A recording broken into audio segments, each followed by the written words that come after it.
तो इस एपिसोड की शुरुआत में अंकल सैन किन्नन से बोल रहे होते हैं, यंग मास्टर किन्नन, आप तो मेरी कुछ ज़्यादा ही तारीफ कर रहे हैं। मेरी नोटबुक तो सिर्फ आपको गाइड कर सकती है, बाकी साइबर रिलम को समझना तो आपके टैलेंट के ऊपर था, और आपका टैलेंट तो इतना अच्छा है कि आपने साइबर रिलम को समझ भी लिया। जिस पर किन्नन उनसे पूछता है कि अंकल सैन, आप बाकी सारी बातों को छोड़िए, ये साइबर रिलम क्या है, आपने इसके बारे में क्या बताया अभी। अंकल सैन बोलते हैं कि यंग मास्टर, मैं आपको बता तो दूंगा, पर उससे पहले आप मुझे एक सवाल का जवाब दें। क्या आपको ऐसा लग रहा है कि जो आप thunder crash cyber art practice करते थे, अब उसकी ताकत इतनी ज़्यादा बढ़ गई है कि अब वो मिडिल क्लास की मार्शल स्किल के पावर से ऊपर जा चुकी है? जिससे उनकर किन्नर बोलता है कि हाँ, मुझे बिल्कुल ऐसा ही लग रहा है। क्या आप जानते हैं कि ये सब कैसे हुआ है? अंकल सैन किन्नन को बताते हैं कि यंग मास्टर, जैसा कि आप जानते हैं कि मार्शल स्किल्स को 4 भागों में बांटा गया है, लो, मिडिल, हाई और अल्टीमेट। जितने ही ज़्यादा हायर रैंक की मार्शल स्किल्स होगी, उतने ही ज़्यादा उसके अंदर पावर होगी और उसे उतना ही ताकतवर समझा जाएगा। लेकिन यह पूरी तरह से सच नहीं है। यहाँ पर एक और तरीका होता है जिससे मार्शल स्किल की पावर को जज किया जाता है, और वो सब साइबर आर्ट या फिर साइबर रिलम, वेपन रिलम कहा जाता है उन्हें।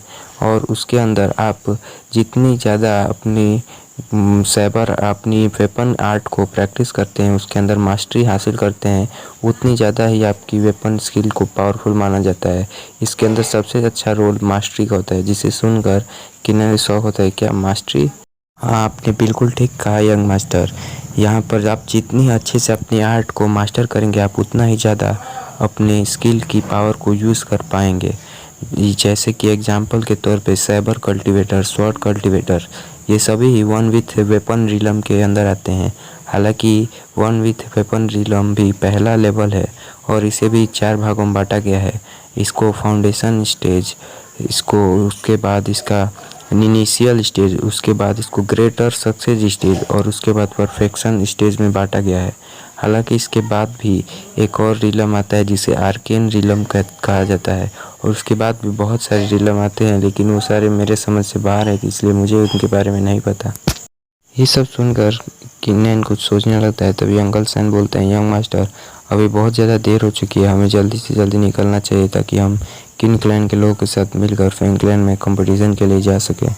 जिससे किन्नन भी मान जाता है और वो मेड भी इनके साथ जाने के लिए बोलती है, और वो लोग यहाँ से निकल जाते हैं। फिर सीन शिफ्ट होता है और हमें किन क्लैन के ग्राउंड का सीन दिखाया जाता है, जहाँ पर सभी लोग जमा हुए होते हैं, और वहाँ पर किन चेंगोंग भी होता है और वहाँ पर किन्नन भी आ जाता है। किन पैट्रियस किन चिल्लाते हुए बोलते हैं, सभी लोग ध्यान से सुने, आज वो दिन है जिस दिन लिनसुई सिटी में एक स्पिरिट सेक्ट वाले अपना डिसाइपल सिलेक्शन रखने वाले हैं, और हमें उसमें भाग लेने जाना है और फैंग क्लैन को हराना है। तो आप सभी लोग अपना बेस्ट देना और फैंग क्लैन को हराकर ज़रूर ही स्पिरिट सेक्ट में अपना एडमिशन करवा लेना। और फिर वो सभी किन क्लैन में जो लोग जाने वाले होते हैं कंपटीशन के लिए, उनका नाम अनाउंस करने लगते हैं। सबसे पहले किन चेंगोंग और फिर उसके बाद किन हाई और बाकी सभी डिसाइपल का नाम लेने लगते हैं, और बाद में वो सबसे लास्ट में किन्नन का नाम लेते हैं। किन्नन का नाम सुन के कुछ डिसाइपल हंसने लगते हैं और बोलते हैं कि अब ये कचड़ा भी हमारे साथ किन क्लैन के तरफ से मिस्टिक स्पिरिट सेक्ट के डिसाइपल सिलेक्शन कंपटीशन में हिस्सा लेने जाएगा। अब तो लगता है कचड़े भी ऐसे कंपटीशन में जाने लगे हैं। तभी वहाँ पर 2 लोग ऐसे भी होते हैं जो बात कर रहे होते हैं कि ऐसा पॉसिबल भी हो सकता है कि किन्नन मिस्टिक स्पिरिट सेक्ट को ज्वाइन कर ले, क्योंकि उसने किन चेंगोंग को एक ही मूव में हरा दिया था।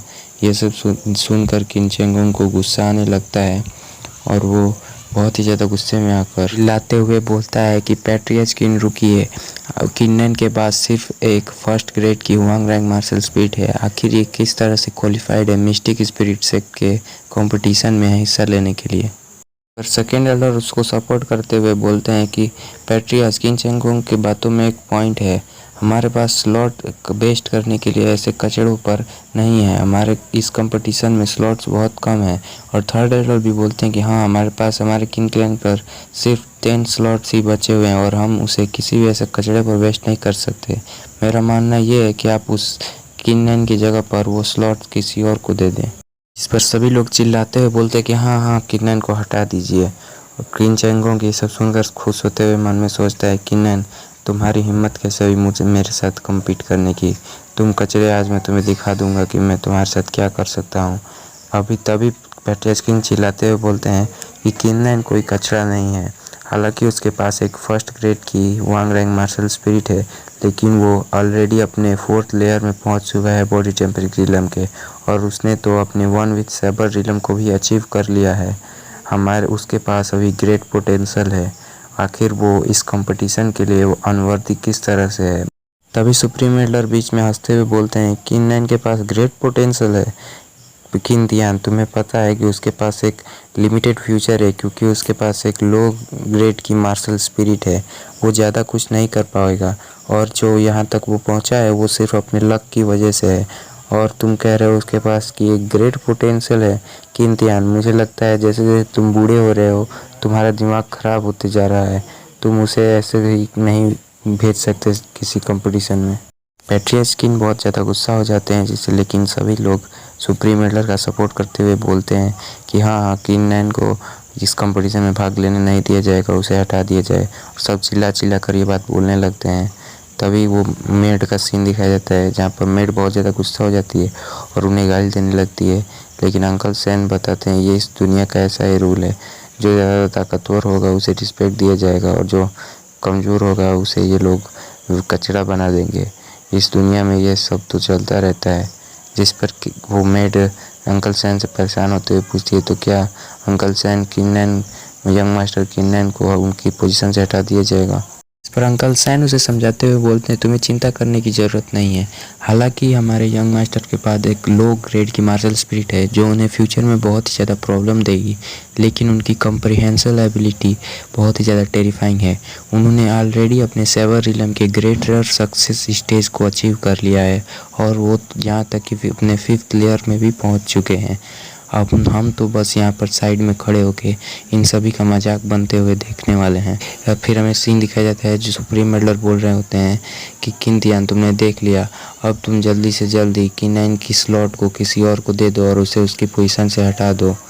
जो अब किनतियान भी ये सब सुनकर बहुत ज़्यादा मजबूर हो जाते हैं और सोचते हैं कि नहीं, तुम्हारा पिता होने के खातिर मैं चाहता हूँ कि तुम इस कंपटीशन में हिस्सा लो, लेकिन मुझे नहीं लगता कि ये सब तुम्हें हिस्सा लेने देंगे, इसलिए मुझे माफ़ करना।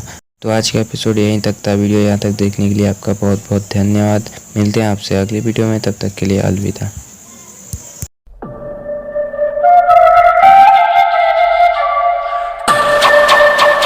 影分身の術